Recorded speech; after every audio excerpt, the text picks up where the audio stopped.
Hey, what's up, guys? It's Hector here with Omega Gaming.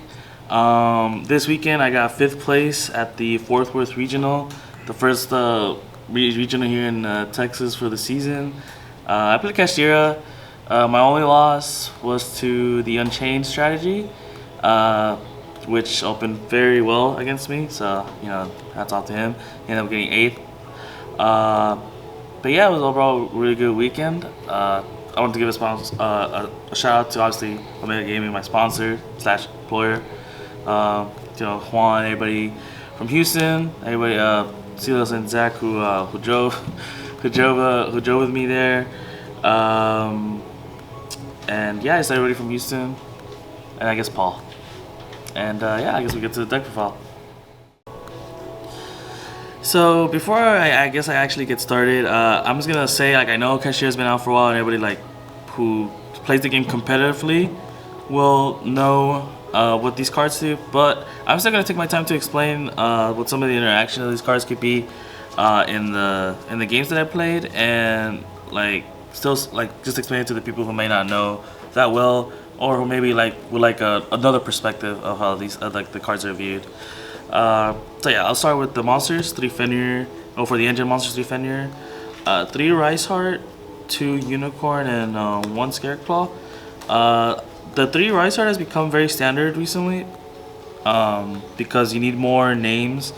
You need more names for consistency, and this card obviously doesn't work by itself, but it works with Birth and Theosis. So it can be in good with combination of 6 cards in your deck, and that's only if you don't draw the 1 card combo.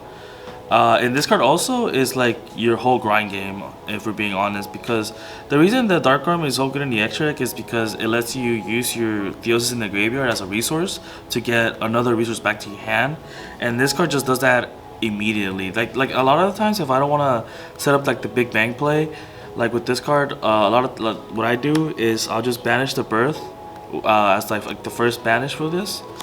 And even if I don't have the Theosis play right then and there, eventually if I draw another one of this, that's immediately another follow-up play that I have and while I'm still trying to play through a board, and it's really good.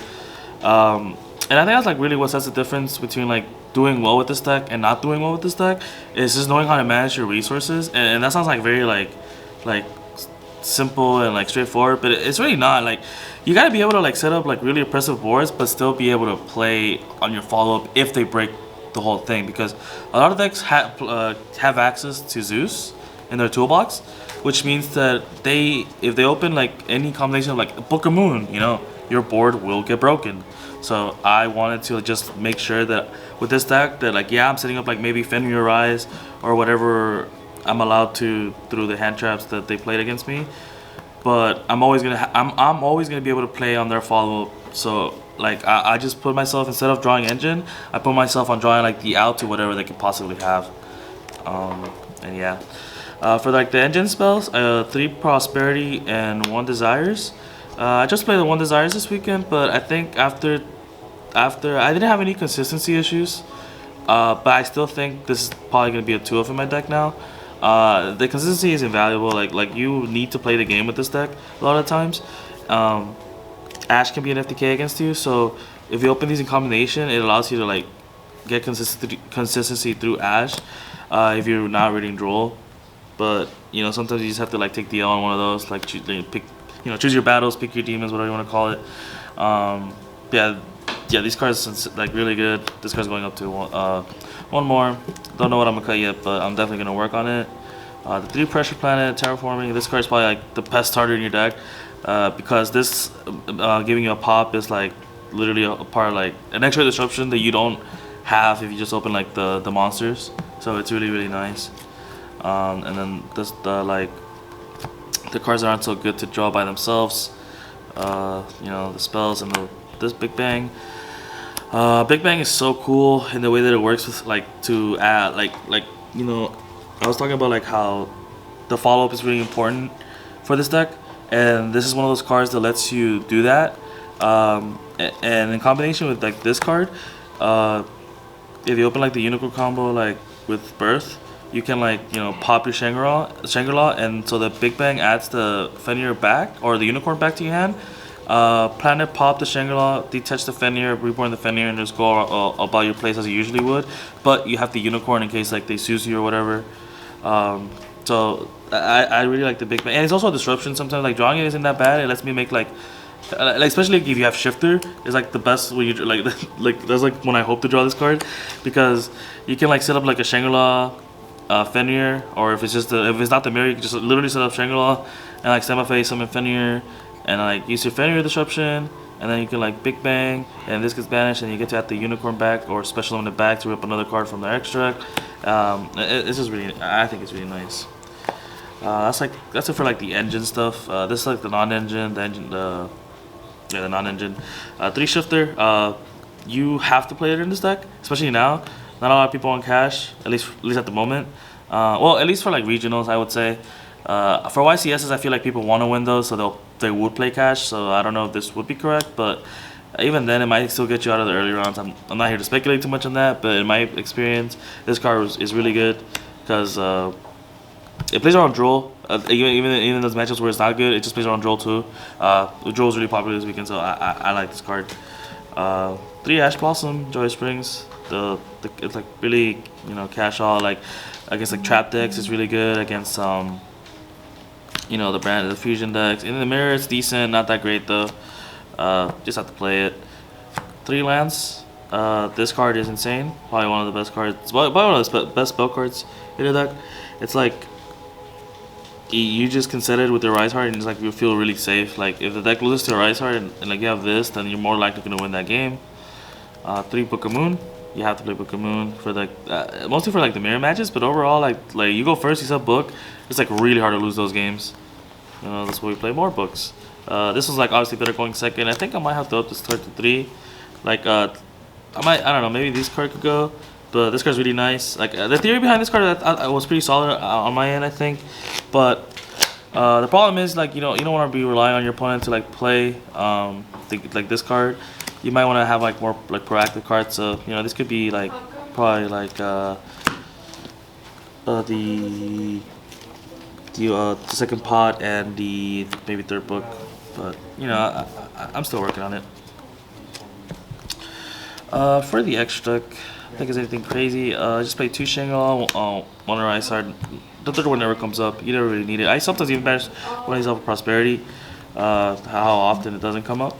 But yeah, that's like the Kashtira XYZs, and I played the 2 ofs, 2 Big Eye, 2 Dark Armed, Dragon of Annihilation. Probably the best extra deck card is not a Kashtira card. It's like it just helps you break a board while managing your resources. It's like insane. I said it like the Bordeaux deck profile where I would play 3, and that's still not like I still feel that way, but it's just there's nothing I could cut from the extra deck. I feel like where like I could justify playing the 3rd one. The Infinite Track XYZ for like the format Zeus. It's literally just for that. Like you never summon it to out a monster. Like I can see that could happen. Like probably come up one day, like when you need to go to 31 or planet like more. But it's really just there for the 2 cent Zeus. Jacosack is here. It's mostly here because it's skill drain. I want to be able to out skill drain against like the decks that play it. But it's randomly been coming up just to like maintain board presence, like in grind games. Like just like make Jacosack with 2 bodies, and it's like now I'm threatening a Zeus next turn for sure. While I just broke one of your I like destroy one of your cards. It's pretty nice. 2 Zeus, obviously. You can't play 1 in this deck. Like two comes up way too often. Like sometimes even like when you like end up like big eyeing their monsters, like you Zeus over that. Like you know stuff like that happens all the time for me. I guess the non XYZs, the stuff you can randomly make is the Donner. This is just there for like random decks that can give you tokens or like bodies. You want to be able to like have a way to break those bodies. I play the Baron because I play Ash and side deck Bell. Yeah, this card's really nice. When like I just think like when it does come up, it like wins you the game. So there's like no reason not to play it. And then like I only play 2 Prosperity targets. Play the 1 Infinite Track and the 1 Fossil. The Fossil could have been Garula, but I like the Fossil because if my Shangri-La gets dealt with, I want my carding graveyard to actually be able to out something so that my engine can, because like I said, like I always play to have follow up. So if I have follow up, I just have to worry about their non-engine, and if they happen to have a non-engine that's set, then this just manages itself to pop it, and I can just play the game. And yeah, that's it for the extra X 15 cards. I don't know if I would cut anything yet. Everything felt really solid. And then the side deck, I played 3 Drool. This is for like the combo decks, like dragons, you know, Vanadium, you know. Pearly is really good against Pearly. That's like probably one of my, like a couple Pearly matches. I only play against 2 Pearly at the regional, but when I did draw this card against Pearly, it was really good. 2 Bell. This is there for like, kind of like, it's mostly there for like Labyrinth because I don't want to get eradicated. But other than that, it hits like random decks. It's not like the best card, it's not like the worst card in the side deck. 2 Cosmic. I don't know. I'm at up to 3. This card's been really good. I don't know what I would cut though. Again, it's kind of the deck's really tight. 2 Thrust is kind of one of the best cards in the side deck for me. Being able to like get this to Noir, or just get like a consistency card, or like another like, or be able to set like a D barrier and just win the game. It's really nice. Harpies, Lightning Storm. Just more like, this is gonna be like either this or like Regeki or like Darkhold, but you know, this just happens to overlap into outing like Spell and Trap, so I felt like that was pretty solid enough, and it hasn't been like bad. I never really saw it at the regional, so I can't really like speak on how good it actually was, but like in the theory of it was pretty solid. And then just 3D barrier. Yeah, I like this card a lot right now. Let me just read off my notes here. Let's see. I guess the last comments I'll make about the deck is going forward, depending on how the format evolves, the main deck definitely is subject to change. You know, certain cards are here I wouldn't play, like depending if like the mirror got more popular, Shifter probably comes out of the deck. But like the most of it just feels pretty standard. Like the format like is already solved, you know, through nationals or whatever. I doubt this deck has much more time to live. But I'm gonna keep playing until they kill it. But yeah, this has been Hector with the Mega Gaming. Talk to you guys later. So in this part of the video, like I said, like this isn't really for the people who know what this deck does. This is more so for the people who like just want to like play this deck for like the remaining time that it has left. So I just want to show you guys what I did, some of the combos I did, like if I open certain cards, what I do with those cards. So Pressure Planet, obviously, like this card's like the best combo because it has the pop. So what I like to do with this card is go like at this, obviously get Unicorn special, get this into this, Theosis into the cool guy.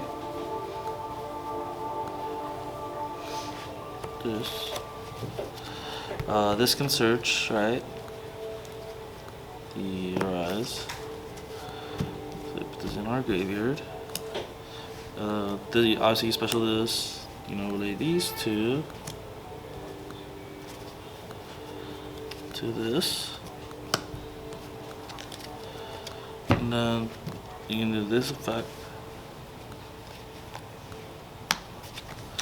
You can get the Pressure Planet to, well, you lock, and then you do the Big Bang. Do this, this, and then here it depends on what your hand is. So like if you have nothing but engine, I obviously would recommend here just going for the standard. Obviously if you have nothing but engine, you can do more, and I'll show you what it is that you can do. But like depending on what it is, let's say you want to be conservative, you go for this and this. And obviously that's pretty solid because you have the Big Bang in banish rotation, so it's gonna hopefully trigger at some point in your opponent's turn. Then obviously if this triggers, you get the pop.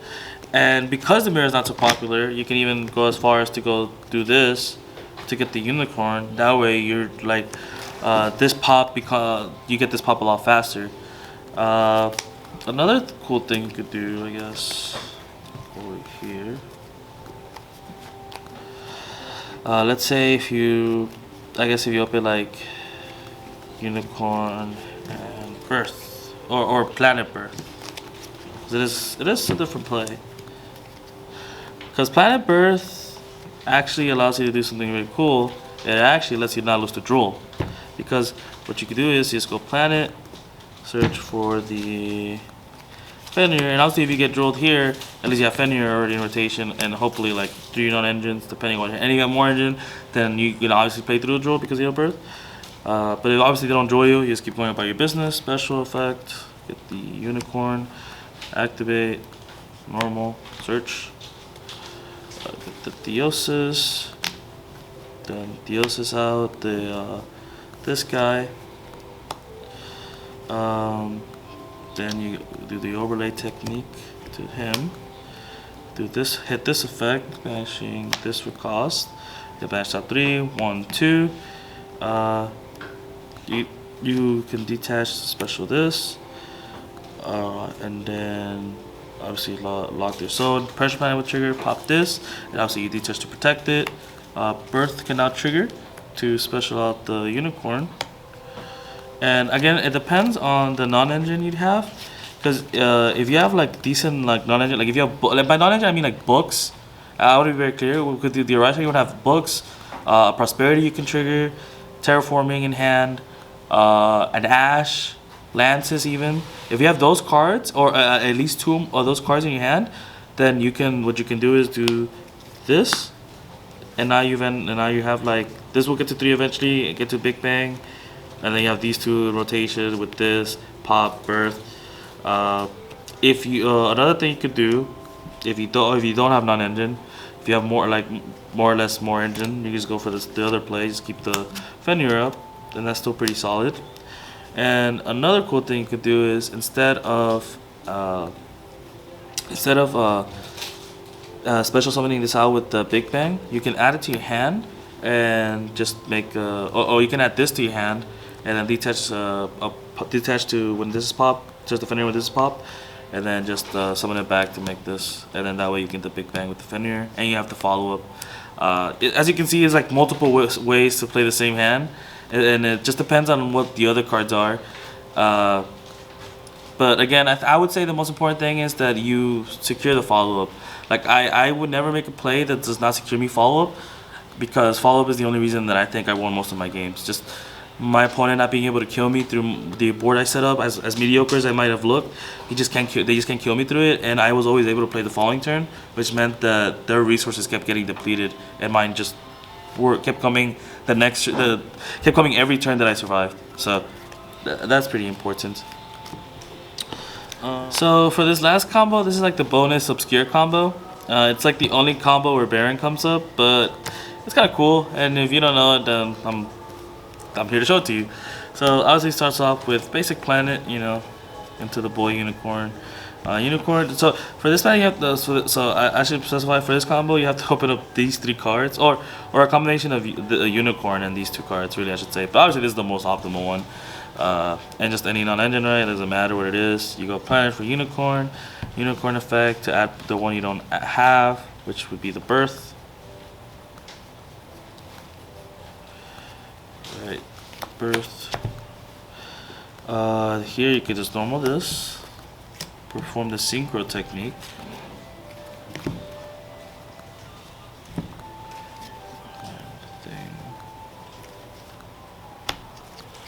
And then you could birth, go back, Theosis, go about your business. Search, put this special.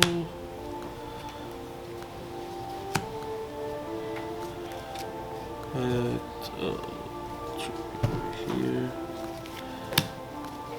And then obviously this will go ahead and banish. Top 3 and then 1, 2.